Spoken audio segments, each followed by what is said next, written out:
আজকে দুপুরে খুবই মজার একটি লাউয়ের তরকারি রান্না করেছিলাম।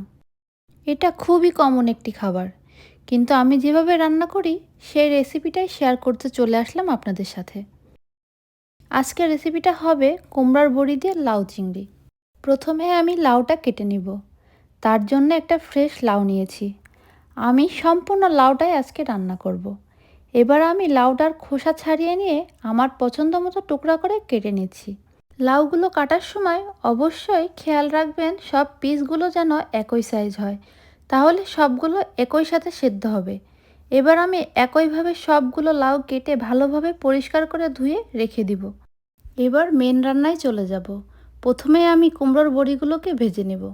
তার জন্য একটি প্যানে দিয়ে দেব কিছুটা তেল এবং এই তেলের মধ্যে কুমড়োর বড়িগুলোকে লাল লাল করে ভেজে তুলে নেব। একই প্যানে আমি আবারও পরিমাণ মতো তেল দিব এবং তেলটা হালকা গরম হলে দিয়ে দেব 1 কাপ পরিমাণ পেঁয়াজ কুচি। পেঁয়াজটা ভেজে নেব। পেঁয়াজটা যখন হালকা বাদামি হতে শুরু করবে তখন সামান্য পরিমাণ গুঁড়া মশলা অ্যাড করব। এখানে নিয়েছি স্বাদ মতো লবণ, হাফ চামচ করে হলুদ, ধনিয়া গুঁড়া ও মরিচ গুঁড়া। এবার এই মশলাগুলো ভালোভাবে কষিয়ে নিব। এখানে আমি 14 থেকে 15টা চিংড়ি মাছ নিয়েছি। এবার চিংড়ি মাছগুলো মশলার মধ্যে দিয়ে আরও কিছুক্ষণ কষিয়ে নিব। এবার অ্যাড করব সেই কেটে রাখা লাউয়ের টুকরাগুলো।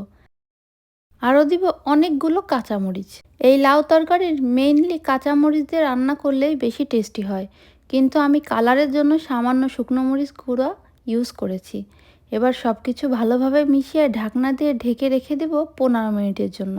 15 মিনিট পরে দেখতে পাচ্ছি লাউ থেকে প্রচুর পানি বের হয়েছে, আর লাউটা এতটাই জালি ছিল যার জন্য খুব সহজেই প্রায় সেদ্ধ হয়ে গিয়েছে। এবার সামান্য পরিমাণ পানি অ্যাড করে দিয়েছি। পানিতে বলক উঠলে সেই ভেজে রাখা কুমড়ো বড়িগুলো অ্যাড করে দিচ্ছি। এভাবেই কিছুক্ষণ রান্না করব। যখন দেখব কুমড়োর বড়িগুলো সাইজ কিছুটা বড় হয়ে গিয়েছে সে পর্যায়ে বুঝতে হবে রান্না কমপ্লিট। তরকারিটা চুলা থেকে নামানোর আগে হাফ চামচের মতো চিনি অ্যাড করে দিচ্ছি। এর ফলে টেস্টটা দারুণ আসে। ফাইনালি কুমড়ো বড়ি দিয়ে লাউ চিংড়ি রেডি। হয়তো ভাবছেন কুমড়োর বড়ি দিয়ে কে লাউ খায়। বিশ্বাস করেন কুমড়োর বড়ি আমার এতটাই পছন্দ যে কোনো কিছুতেই আমি খেতে রাজি আছি।